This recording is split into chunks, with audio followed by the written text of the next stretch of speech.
Gracias por la invitación, en primer lugar, a moderar esta temática, este panel, el cuarto panel, que trata del manejo de los factores reductores del rendimiento, malezas, plagas y enfermedades.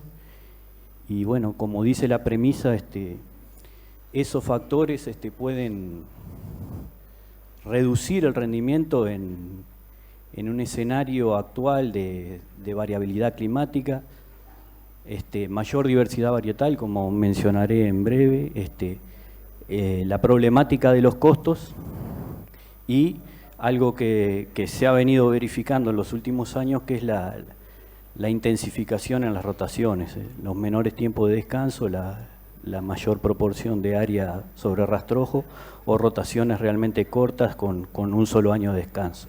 Esas situaciones plantean desafíos en términos de manejo y bueno, en la actualidad hay que contemplar diversos aspectos, como es el productivo, atendiendo la economía del cultivo y los parámetros ambientales que cada vez cobran mayor importancia por la necesidad de seguir produciendo un grano con un producto inocuo y con la menor agresión hacia el medio ambiente.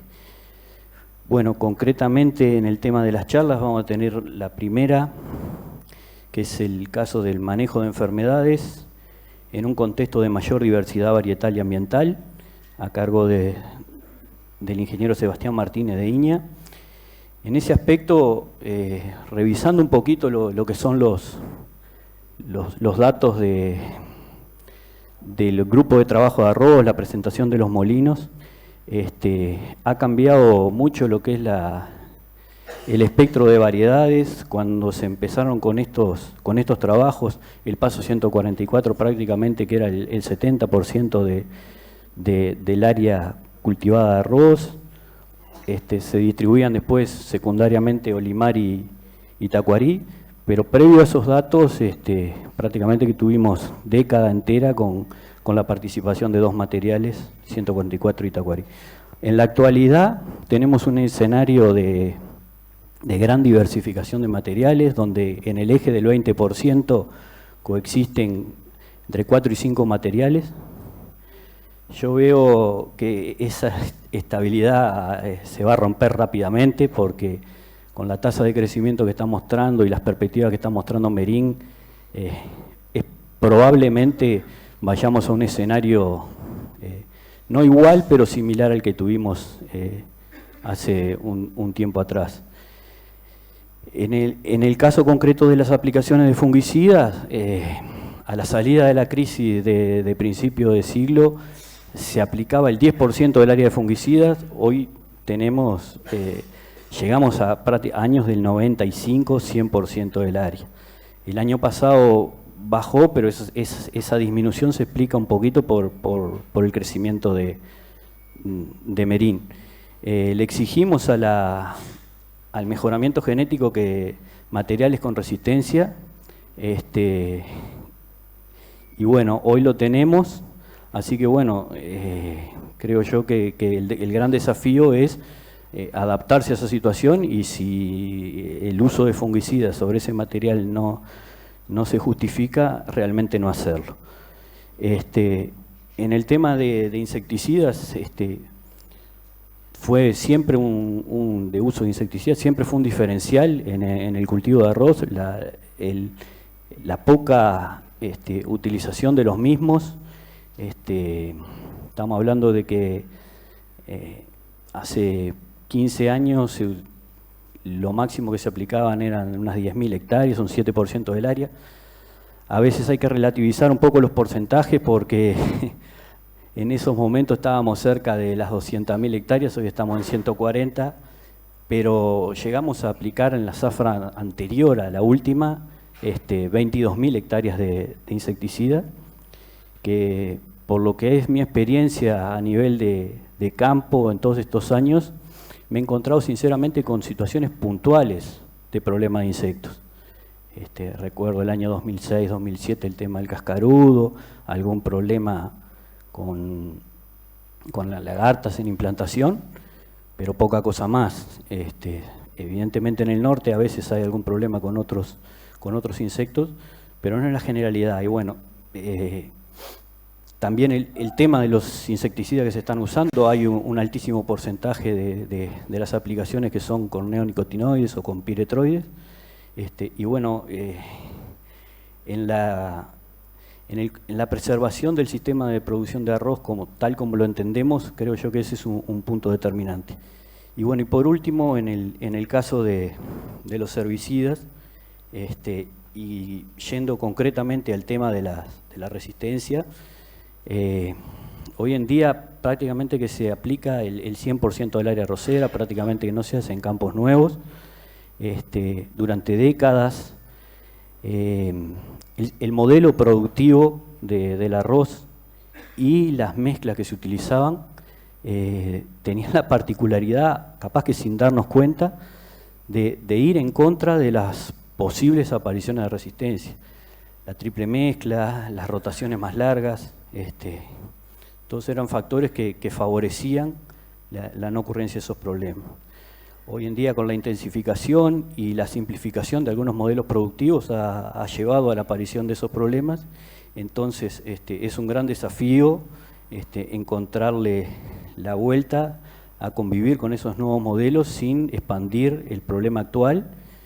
Y bueno, también lo último que tengo para comentar es que mirando un poco lo que son las aplicaciones, hoy en día hay dos mecanismos de acción que prácticamente abarcan en gran medida lo que son las aplicaciones de herbicidas sobre el cultivo, que son los inhibidores ALS o los inhibidores ACCasa, que cuando se aplican en mezclas o secuencias, en realidad no generan problemas, pero tenemos situaciones puntuales que son en un 20% de las chacras donde solo se aplican imidazolinonas. En esas situaciones también muchas veces los rescates son con inhibidores ACCasa solos, entonces son problemáticas que pueden llevar a que ampliemos el problema que hoy tenemos y que con cuidados específicos y con atendimiento del mismo podemos minimizarlo.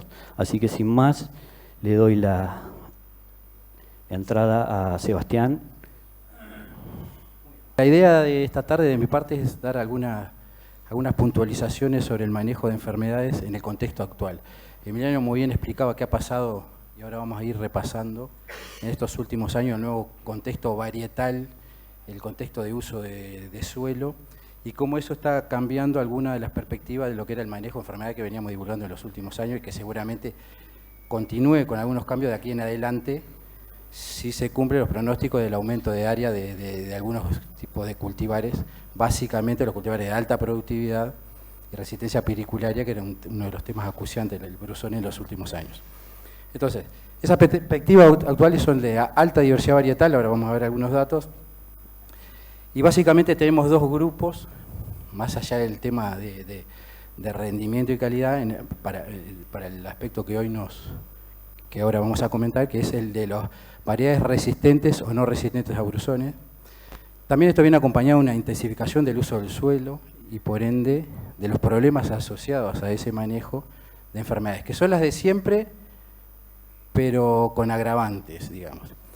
Después también hay un tema de clima, que tiene un gran efecto, un gran impacto en lo que es el tema de enfermedades, pero no necesariamente lo que está determinando, y también vamos a ver por qué es eso así. Las medidas de manejo, cuáles son las conducentes al desarrollo de enfermedades. Hoy en día las medidas, hoy explicaba Claudia, Gonzalo, la gran mayoría de las medidas de manejo que hoy en día nos permiten obtener alto rendimiento con estos cultivares, también son medidas de manejo conducentes al desarrollo de enfermedades. Nadie va a manejar un cultivo para el control de enfermedades, sino que lo maneja para obtener un alto rendimiento. Por lo tanto, hay que compatibilizar esas dos cosas. Yo siempre digo, si uno manejara un cultivo para no tener enfermedades, tal vez no tenga enfermedades, pero los rendimientos no van a ser económicamente rentables, ¿sí? Y bueno, y dentro de las medidas que se han instaurado como medidas de manejo en los últimos años son las de control químico. hoy en día los productores arroceros en todas las zonas arroceras del país saben usar, saben manejar y utilizar el control químico, cosa que de repente no estaba tan difundido o se hacía de otra manera algunos años atrás. Entonces vamos a hacer un repaso de eso también. Bueno, y acá tenemos algunos datos del contexto actual, que son los datos de informes de Zafra. Pasamos de tener 3 variedades o 4, ocupando el 90% del área, a eso que ven ahí, que es tomado del informe de Zafra, cómo ha ido disminuyendo el área ocupada por el paso, que era el gran dominante, y cómo se mantienen otras variedades tradicionales, o sea, han aparecido variedades nuevas como Parao, Merín, CL22, algunas de ellas han ocupado área importante, otras no, pero ninguna de ellas pasa del 20% actualmente. Y este panorama seguramente se continúe en los próximos años. Vamos a tener un aumento seguramente de área de variedades resistentes por la alta productividad, pero vamos a seguir manteniendo durante años un porcentaje de cultivares susceptibles a brusones, y esa es la gran dualidad hoy en día. Como ven ahí, este año pasado, esos son datos de la gráfica del 2019, tuvimos aproximadamente un área de un 30% ocupada por cultivares resistentes a brusones, mayoritariamente por el crecimiento de Merín, cuando en las últimas 7, 8 zafras eso no llegaba ni al 10, ¿sí? Y eran generalmente alguna variedad que ocupaba pequeñas áreas o variedades marginales. Si se cumple que se dé la introducción de nuevos cultivares, de otros cultivares resistentes, esa área seguramente crezca y el manejo cambie, pero solo por el crecimiento de Merín, si se esperan 40.000 o 50.000 hectáreas para el año que viene, va a cambiar este porcentaje. Esa es otra de las realidades. Esto es el uso de suelo, también los datos de informe de Zafra, ¿sí? Con un 42% del área total del país de rastrojos, que esto tiene implicancias en el manejo, sobre todo en la enfermedad de tallo, tiene un efecto en lo que es la toma de decisiones, pero hay otros aspectos importantes que son, por ejemplo, los retornos. Antiguamente hablábamos de retorno cuando veníamos de 3, 4 años de descanso, 2 por lo menos.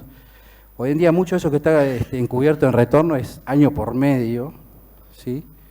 De año por medio de arroz con soja, arroz-soja, y esto cambia la jugada, porque sigue siendo el mismo tipo de categorización, pero con un contexto para el tema de enfermedad de tallo y vaina, por el tipo de estructura que producen, por el tipo de biología que tienen estas patologías, que lo cambia totalmente, y eso vamos a ver ahora. ¿De qué hablamos con los grupos de enfermedades? Bueno, el brusón es bien conocido, y lo otro que tenemos ahí son las 2 más importantes tratadas como enfermedad de tallo y vaina, en realidad son 4. Las más importantes son el manchado de vaina y la podredumbre de tallo. Se manejan igual porque tienen una biología parecida, como ahora vamos a ver, pero hay otras 2 más, ¿no? El manchado agregado y el pietín, que tienen distinto impacto, mucho menos impacto que estas 2, y estas 2 incluso varía el impacto según la zona geográfica, la incidencia debido a la cantidad de inóculo que hay, dependiendo de la zona geográfica del cultivar sembrado. Y el brusone, bueno, todos lo conocen, que ya es una enfermedad foliar, que tiene otra biología distinta. Y que ahí tiene un poco vinculado al tema que vamos a discutir, algunas de las características si lo tomamos como grupo. Una de esas enfermedades se dispersa por esporas asexuales, o sea, tiene implicancia el movimiento de inóculo entre chacras o dentro de una chacra por el viento.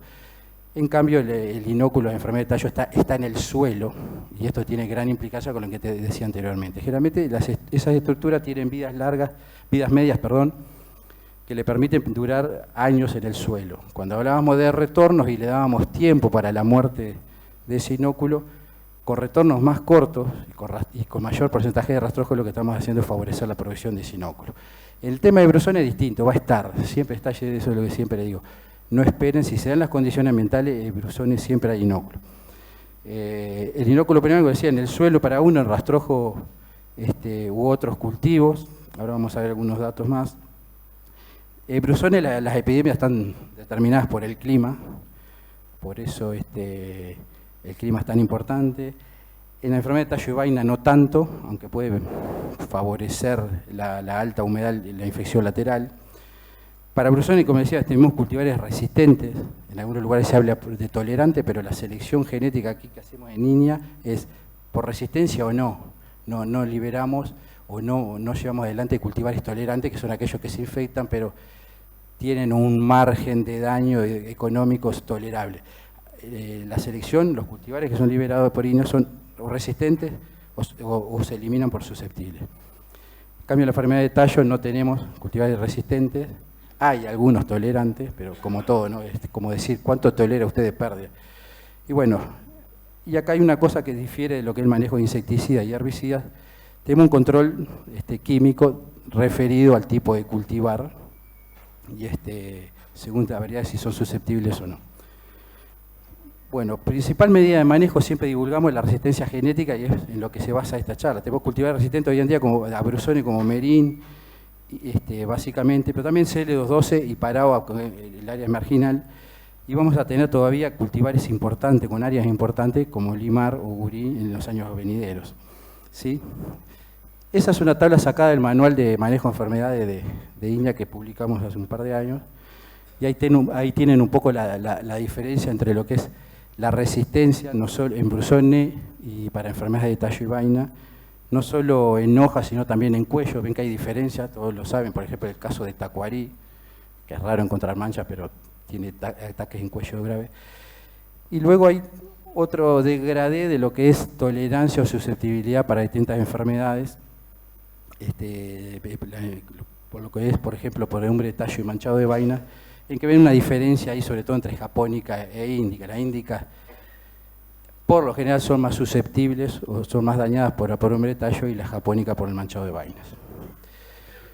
Bueno, y manejo preventivo de enfermedad, separando en ese grado, así drásticamente, todos saben o conocen algunas de las características del manejo preventivo, como el riego correcto, utilizar variedades resistentes, no usar exceso de semillas de fertilización, sembrar en fecha recomendada. Pero el manejo para cultivares susceptibles, todos saben, últimamente, en los últimos años fue mediante el control químico, y en el cual se hace el primer desglose en lo que es el manejo mediante fungicida de estas enfermedades. ¿Sí? Primera cosa, ahora después les voy a mostrar algunos resultados de los trabajos.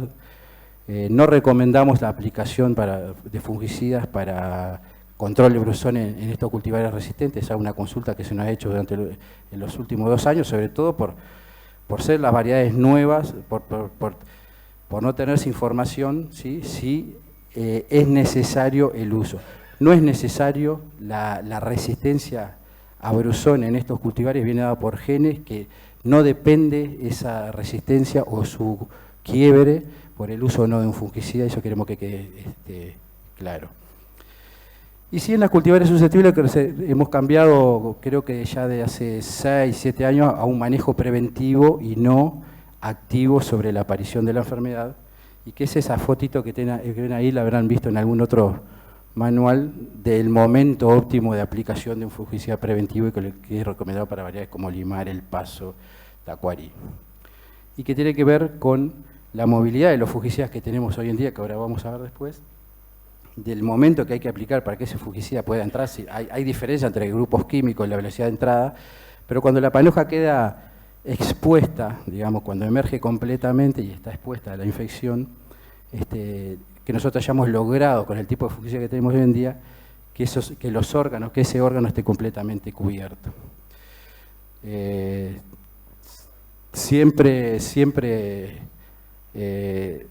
Escapar de este momento no quiere decir que no tengan respuesta a los fungicidas, pero va a ser mucho menor luego de este momento que en este, ¿sí? Y que tiene que ver con eso que les decía anteriormente, la panoja queda expuesta, dejamos una ventana a la infección.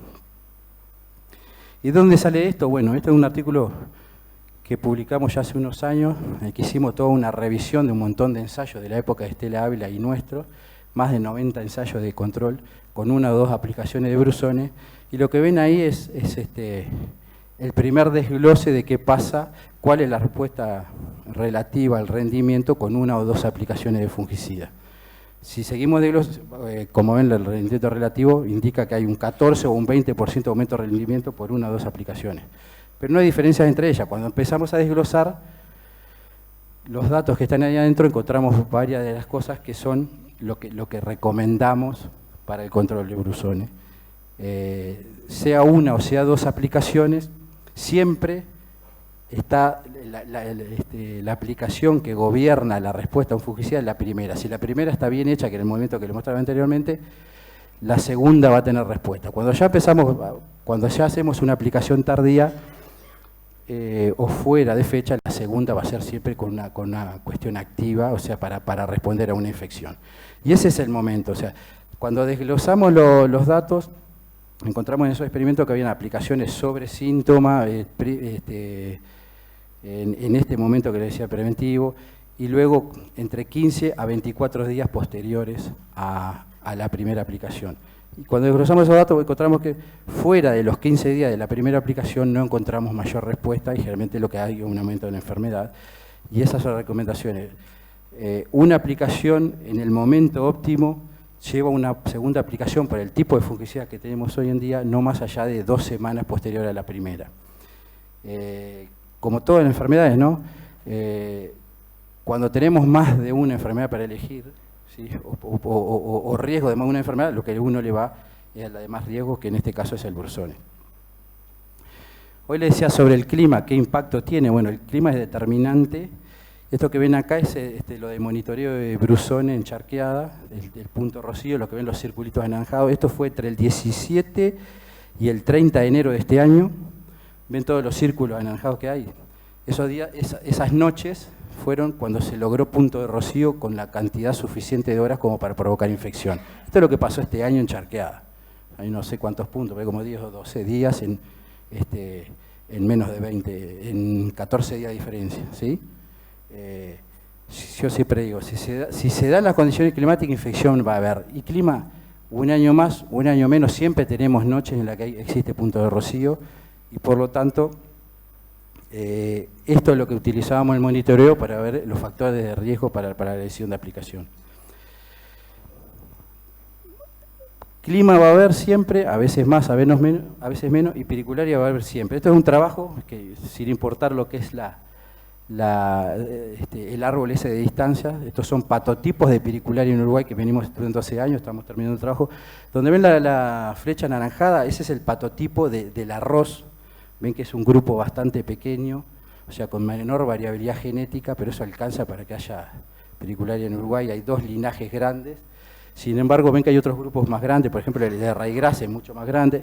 El de trigo que se ve allá abajo no existe en Uruguay, pero es un gran problema en Brasil. Y después hay otros en malezas. ¿Qué le quiero decir con esto? Esto es lo que hay de Pericularia oryzae en Digitaria, pasto blanco. Hay otra especie, Pericularia grisea, que no infecta arroz. Esto es la diversidad, parte de la diversidad, porque la hemos ampliado, de Pericularia oryzae en Uruguay. ¿Qué le quiero decir con esto? Pericularia va a haber. Haya 100% de cultivares resistentes, Pericularia va a haber y va a estar multiplicándose en algún hospedero. La única ventaja es que los 2 linajes que hay en Uruguay no poseen reproducción sexual y por ende la diversidad es menor. ¿Y qué consideraciones podemos contar para de acá a futuro? Bueno, algunas de las preguntas que nos han hecho es pues, sobre el riesgo de quiebre de resistencia, ¿sí? ¿Es posible que haya quiebre de resistencia en un cultivar como merín? Es posible. ¿Podemos prevenir o predecir cuándo se va a dar? No. ¿Podemos hacer algo, por ejemplo, con control químico o por manejo que impida el quiebre de resistencia? Tampoco, ¿sí? El panorama es, y ahí ven un mapita, aumentar la diversidad. Hoy hablaba Fernando Pérez de la 91-97, que es un cultivar. Hay otros, ¿no? Hoy en día todos los cultivares que se están avanzando son resistentes a pericularia, que es parecido en ciclo y en rendimiento a merín, pero tiene otros parentales, y eso es uno de los beneficios de la introducción de nuevos cultivares. Por más que se parezcan a los anteriores, que tengan un genotipo distinto y por ende genes de resistencia distinta. La diversidad, la mayor diversidad de esos genes va a impedir o va a retrasar el quiebre de resistencia. Y bueno, lo otro, ahí ven el vivero, muchos lo deben conocer, el vivero de selección de espiricularia, donde hoy en día hacemos prácticamente una evaluación para corroborar la selección que hacemos en invierno, y para eso estudiamos espiricularia, de seleccionar solo aquellas líneas que son resistentes para avanzar y descartar las susceptibles, y esto lo venimos haciendo ya hace 4 o 5 años. Bueno, las preguntas van después.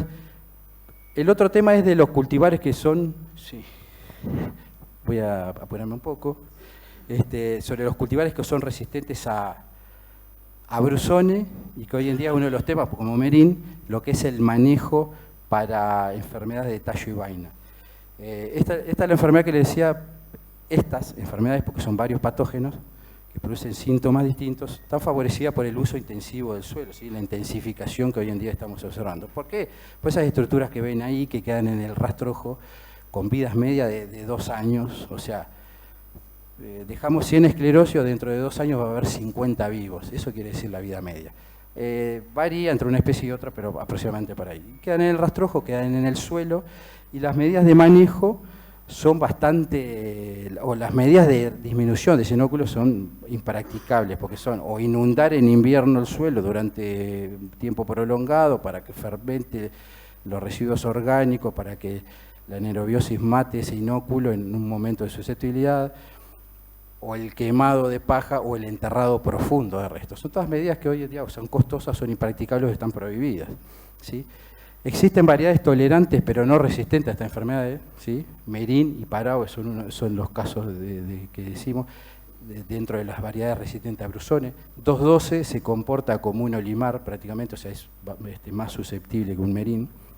Correcciones de potasio en suelos nos han dado resultados en respuesta a la disminución de enfermedades, sobre todo por hombre tallo y aumento de rendimiento. Y bueno, después otras recomendaciones como el control químico que vamos a ver. Hoy en día estamos recomendando, no esperamos respuesta en línea Merín al control químico como teníamos para el paso o olimar, ¿sí? Que aplicábamos generalmente un fungicida junto con aquel, o sea, junto no, el que aplicábamos para el control de brusones ya era utilizable o tenía efecto para el control de enfermedad de tallo. Y nosotros recomendábamos hacer un monitoreo generalmente para esos cultivares para tomar una decisión, y cuando alcanzábamos niveles de incidencia del 6, 7, 8% en embuchado, íbamos a tener seguramente respuesta por control de la severidad, íbamos a encontrar respuesta en el rendimiento a cosecha. Para estos cultivares encontramos menos respuesta que para los anteriores. Estamos hablando de monitoreos que se hacen en el mismo momento embuchado y se decide la aplicación con 8 a 10% de plantas afectadas, que ven ahí los síntomas, en ese momento de toma de decisiones, y ese es el momento óptimo de aplicación. ¿Qué quiero decir con esto? Obtenemos respuestas al control de enfermedad de tallo y vaina en Niña Merín o Parao, el menos porcentaje que para los cultivares tradicionales, ¿sí? Vamos a encontrar oportunidades en las que aplicamos fungicida y que no tenemos un rédito de rendimiento, y esto tiene que ver por cuestiones anatómicas y fisiológicas del cultivar, ¿sí? Además, las veces que obtenemos respuesta en rendimiento por el control de enfermedades son aquellas mayoritariamente aplicaciones templadas que no llegan a inicio de floración como utilizábamos antes. Entonces, para los cultivares resistentes a brusones, debemos adelantar esa aplicación a lo que teníamos acostumbrado para el control de brusones y enfermedad de tallo, ¿sí? Esto lo paso rápido, porque debo hablar de otro de los temas que hablaba Emiliano, y un minutito. Este es el panorama que tenemos hoy en día de fungicida para arroz acá en el sur. En el norte es distinto porque está el triciclasol, cambia por el isoproteolane. Esto como cuando preguntan, ¿qué fungicida utilizamos para enfermedad de tallo? Estrobilino y triazol. O sea, la sabemos todo porque es lo que hay. El otro es un ditiolano que isoproteolane, que es para brusones. O sea, este es el panorama que tenemos hoy bastante acotado para un rubro en que estamos aplicando el pasado año más del 80% del área fungicida, ¿sí? Se habían introducido los benzimidazoles, están desaconsejados por los molinos, las corbuxamidas, la que había se retiró, los fosfonatos no son utilizados salvo en forma conjunta con otros fungicidas. Entonces, tenemos un panorama bastante acotado, ¿sí? Para el control de enfermedades, para el control químico de estas enfermedades. Y esto creo que también lo nombró Emiliano. Esto también está sacado de un trabajo que publicamos ahora con Escalante, con Fernando Escalante y Federico Molina, de cómo ha sido en estos 15 años el uso de fungicidas. Caen los benzimidazoles, aparece algún grupo raro, pero lo que ven que sube allá, que se cruza con los benzimidazoles, el estrobilino y trazol, y quedan allá arriba. Después lo que tienen acá abajo es el triciclasol, que hace un pico en el 14-15, luego se deja de usar en el sur, se sigue usando en el norte, y sube el de isoproteolana, ¿sí? O sea, es un panorama muy acotado el que tenemos para la herramienta de control químico.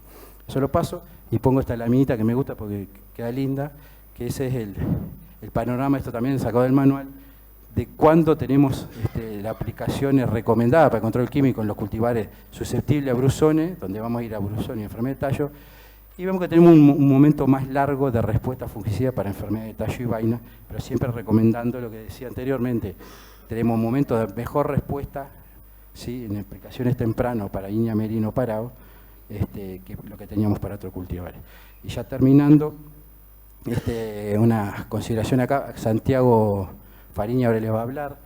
Hay otras consideraciones que estamos tratando de tomar ahora en la discusión y va a estar hablando algo de eso Santiago Fariña, que tenemos que ver con las industrias, con los técnicos, que es el uso de fungicida en los cultivares resistentes a brusones, la respuesta que hemos tenido en otras cosas, o que se reportan, perdón, como aplicaciones por vuelco, caída, cosecha, manchado de granos y gluma y calidad de grano, que nosotros hemos evaluado sobre todo el merín para ver el impacto del uso de esos fungicidas y que tiene un gran efecto año, varía grandemente con el año, y los efectos verdes que hemos hecho unos cuantos ensayos y no hemos tenido respuesta.